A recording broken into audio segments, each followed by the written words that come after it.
Hello, j'espère que tu vas bien. Alors aujourd'hui une petite vidéo promenade puisque je suis à Kyoto où j'ai déposé mes filles à l'école et puis je m'octroie pendant ma pause déjeuner une petite promenade dans un sanctuaire que je découvre en même temps que toi, euh, qui est assez ancien d'après ce que je vois. On peut voir les bâtisses quand même, c'est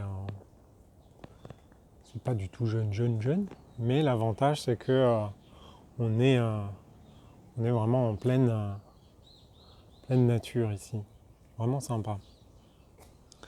Et je voulais profiter de cette petite promenade pour évoquer un sujet qui est intéressant sur le point de vue expérience dans la matière. Tiens, on a les petits renards à l'entrée du temple. Donc un qui ouvre la bouche et l'autre qui tient le rouleau de la connaissance. Et le petit tablier rouge, c'est pour les enfants. Donc a priori, on est dans un sanctuaire dédié aux enfants ou à la naissance, la vie de famille aussi, ça dépend.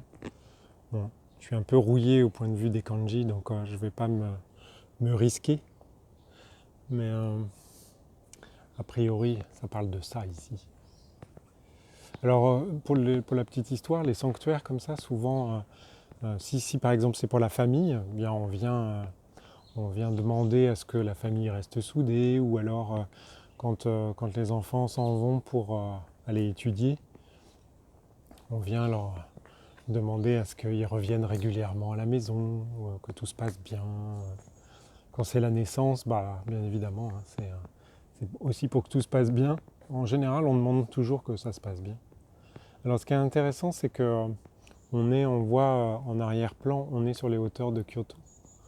Donc ça a l'avantage d'être très vert. Et c'est normal, on est dans les quartiers supra riches là. Donc ils ont gardé les arbres. C'est les campagnes comme la mienne où ils ont tout dérasé, où ils ont tout rasé. Donc voilà. Alors on peut peut-être monter. Non, je rigole. Ouais, le corbeau me dit de rectifier, alors j'annule, j'efface, je supprime, je transforme. Et en fait, donc le sujet que j'avais en tête, c'était d'évoquer une petite discussion que j'ai eue ce matin sur le retour des enfants à l'école, puisque on a l'état d'urgence qui est déclaré au Japon pour les plus grosses villes, dont Kyoto fait partie. Et en fait, on a évoqué comment s'est passée un peu la semaine, enfin les 15 jours où il a fallu s'occuper des enfants, faire l'école à la maison. Alors bon, moi je l'avais déjà dit, c'est quelque chose que j'avais déjà fait pour ma plus grande. Donc personnellement, ça m'a pas vraiment dérangé de faire ça. C'est vrai que ce qui était plus délicat, c'est qu'avec la petite qui est en train d'apprendre à lire, eh bien, il fallait vraiment être présent. Et en fait, ça m'a permis de vivre une expérience que j'avais moins vécue avec la plus grande. C'est le fait que, ça m'a permis de tester dans la matière mon précepte qui disait, peut-être de manière un peu pompeuse, la priorité c'est mes filles avant tout.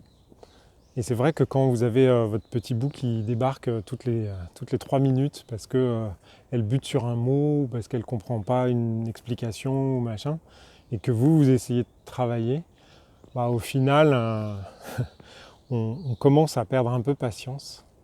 Et quand on prend du recul, en tout cas c'est ce que j'ai réussi à faire, pas au début, pour être très honnête, pour être transparent avec toi, au début ça a été un peu... je me mordais les lèvres. Tiens, on va aller voir le petit là-bas. Et en fait, j'ai compris que de toute façon, je ne pourrais pas travailler, que ce n'était pas le moment. Et ça m'a permis de vraiment appréhender cette approche-là. C'est-à-dire que le fait que les enfants soient à la maison, alors c'était bien puisqu'ensuite, après les 15 jours enfin il y a eu 10 jours ou 15 jours d'école à la maison, il y avait 15 jours de vacances. Donc globalement, j'ai vite compris que pendant quasiment un mois, j'allais pas bosser en fait. Tout simplement parce que le temps que je devais leur consacrer c'était ça quoi. n'y avait pas d'autre chose à faire. Alors ça m'a pris une petite semaine pour réaliser ça en fait. J'essayais de travailler comme un voleur en fait. Mais j'étais frustré, j'avançais pas aussi vite que ce que je le voulais, ça allait pas quoi. Jusqu'au moment où j'ai accepté. J'ai accepté que l'univers me dise mais en fait bonhomme, tes projets déjà ils vont t'attendre. Et en plus de ça, ça n'ira pas plus vite parce que tu bosses maintenant en fait. Et c'est ça je crois que la grande croyance qu'on a, c'est de croire qu'en venant bosser tous les jours, eh bien en fait on fait avancer nos projets tous les jours. C'est une vaste fumisterie. Ça c'est ce qu'on nous a bien inculqué parce que c'est préférable qu'on soit des salariés qui venons bosser tous les jours au bureau. C'est bien plus facile à contrôler des gens comme ça. Mais en fait, quand vous travaillez sur vos projets, alors attention, hein, on a tous des métiers différents, mais dans mon cas, moi j'ai aucune valeur ajoutée à travailler tous les jours en permanence. Des fois, des projets restent bloqués pendant 15 jours, 3 semaines. Alors ça ne veut pas dire que je ne peux pas bosser sur d'autres, mais ça veut dire surtout qu'à un moment donné, on peut prendre du recul et on peut aller passer 3 heures à faire du français, à apprendre la lecture, sans problème en fait. Et en tout cas, moi j'ai appris ça. Et donc je voulais te partager ça dans ce petit moment de recueillement, puisque visiblement on est sur un sanctuaire qui parle de la famille. Et je pense que oui, puisque en fait quand il y a les petits renards comme ça, qui sont les grands et les petits, tous ensemble, réunis, eh bien c'est un peu le sujet en général. C'est un peu le sujet. Après je vois pas d'autres symboles que ça. Bon. Donc voilà. Écoute, si toi, ce confinement t'a appris une autre gestion du temps, ça m'intéresse aussi. Ah ouais, non, on est carrément dans la famille, là, avec le petit au pied du... Je l'avais pas vu en arrivant, comme quoi, hein, quand on est focusé sur quelque chose, hein, toc, il y en a celui-là, et puis l'autre aussi. On voit bien, hein.